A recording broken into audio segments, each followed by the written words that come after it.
AFFA U14 liqasında play-off uğrunda mübarizəni davam etdirən Neftçi Prime Sports futbol mərkəzində məşqlərini davam etdirir.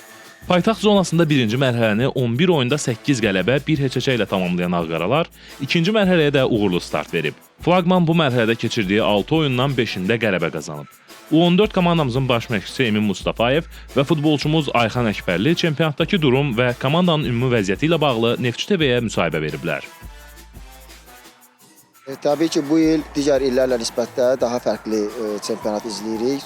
Çünki əvvəl Abşeron zonası da ayrı idi, Bakı zonası ayrı. Amma bu il Abşeron və Bakı zonasını birləşdirdilər və belə deyək, təzyiqli oyunların sayı nisbətən biraz aşağı düşdü.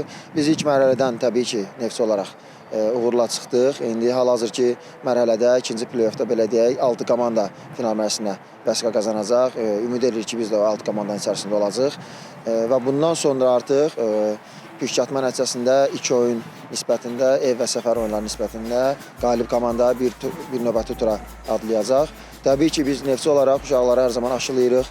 Düzgün inkişaf, düzgün oyun və bunun müqabilində qələbə. Bu yaşda xüsusilə yaydan sonra ikinci dövrədə belə deyək, açıq inkişaf hiss olunur və bizim komanda da eyni ilə uşaqların istər fiziki durumları olsun, istər boy artımları olsun, istər taktik və texniki cəhətdən uşaqlarda əməlli başlı inkişaf hiss olunur.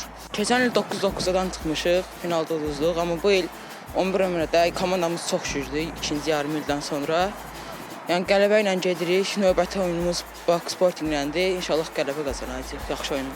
Əlbəttə, keçən il 2011-lərdə oynamışam, çox təcrübə qazanmışam elə bir 11-11 oyunda. Yəni bu ildə çox rahat oynayıram. Qeyd edək ki, ikinci mərhələ bir dövrədən ibarətdir və qarşıdakı 5 turdan sonra çempionun müəyyənləşəcəyi play-off mərhələsi start götürəcək.